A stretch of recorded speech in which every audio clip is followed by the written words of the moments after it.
conocieron ayer los datos de desempleo, de empleo, los datos del Instituto Nacional de Estadística. Y para aterrizar esa información es que convocamos a Federico Comesaña, nuestro periodista especializado en temas económicos. Fede, buenas noches, bienvenido. ¿Cómo andan, Miguel Rosario? ¿Cómo está, Fede?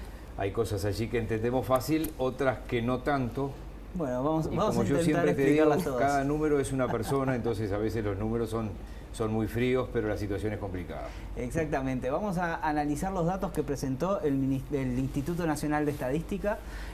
Arranquemos por los datos de ocupación. ¿Qué pasa con los datos de desempleo? Los datos de desempleo en general están mostrando en los últimos meses una estabilidad muy grande, y eso tiene que ver con que el desempleo lo que mide es la cantidad de personas que buscan de forma activa empleo en relación al total de los activos, es decir, los que están disponibles para trabajar. Y lo que está pasando en este periodo en particular es que ha caído significativamente no solo la cantidad de ocupados, sino también la cantidad de desocupados. Esto es, parece un contrasentido, pero no lo es, porque los desocupados son los que buscan activamente empleo, es decir, hay desocupados pero desalentados. Esto es, dejan de buscar de forma activa, entonces la tasa de desempleo no muestra esta nueva realidad de forma clara. Vamos a entenderla a través de otros indicadores.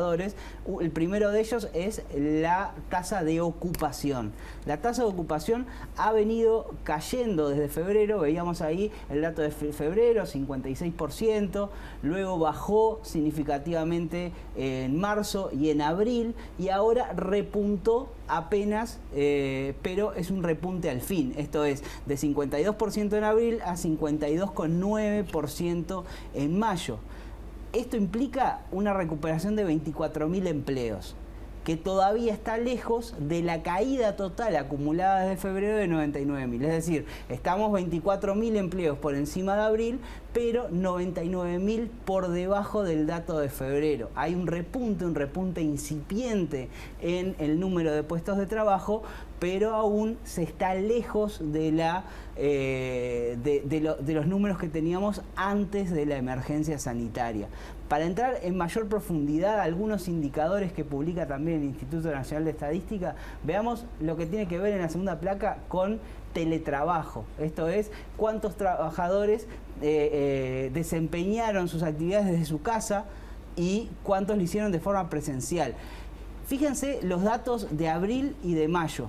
Muestran que 19% era el teletrabajo en abril, 16,7% en mayo. Esto nos dice varias cosas. Uno de ellos es que 1 de cada 5 trabajadores uruguayos se desempeñó desde su casa en el peor momento de la cuarentena, que esto es abril. Esto lo que implica es un porcentaje bajo. Más de uno incluso se debe sorprender mirando en su entorno y decir, bueno, pero en mi entorno es mayor todavía. Y hay varios estudios que demuestran que es bajo el número de uruguayos que pueden en realidad desempeñarse desde su casa por su propia actividad, por sus propias capacidades, pero en definitiva no es una situación que haya sido generalizada la del teletrabajo durante la pandemia, y en mayo incluso hubo una caída en el porcentaje de uruguayos que trabajaron desde sus casas. Otro fenómeno tuvo que ver con la ocupación ausente.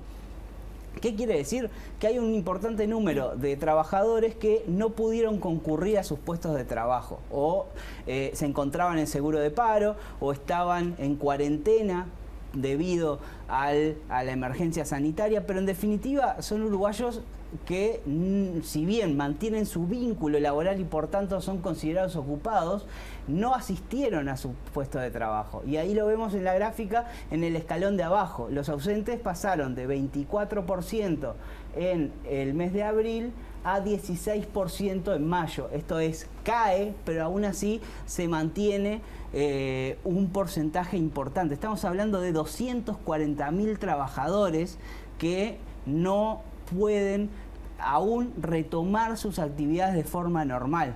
Y este es el principal elemento quizás de preocupación, que es cuánto va a durar este periodo en el cual esos trabajadores no puedan desempeñarse, cuánto va a durar el seguro de paro, que es el elemento que hace que esta crisis quizás a nivel laboral no se convierta en una crisis a nivel social, y y por lo tanto, bueno, cuántos de estos empleos, en definitiva, cuántos de estos puestos de trabajo van a permanecer cuando termine ese beneficio de seguridad social que se le da a estos trabajadores. Y por último, lo que vamos a mostrar es qué dicen los expertos. La última encuesta del Banco Central muestra lo que esperan los analistas en promedio anual de tasa de empleo para los próximos años. 56,7 era en 2019 y fíjense que los analistas esperan que aumente de forma progresiva desde el piso de 54% que esperan para el promedio de este año,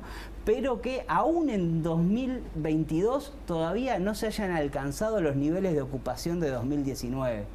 Ese es el escenario que se ve. Si bien esperan que la economía se recupere relativamente rápido en cuanto a capacidad productiva, aún así no esperan que el mercado laboral acompañe y que los sectores más afectados por todo esto quizás serán los que no son los que van a estar empujando a la economía. La economía la van a empujar quizás sectores que tengan menos incidencia en el mercado de trabajo. Es duro, pero es lo que hay. Sí. Gracias, Federico. Por favor, que pasen lindo. Es momento de una pausa en esta edición central de VTV Noticias. Regresamos en instantes.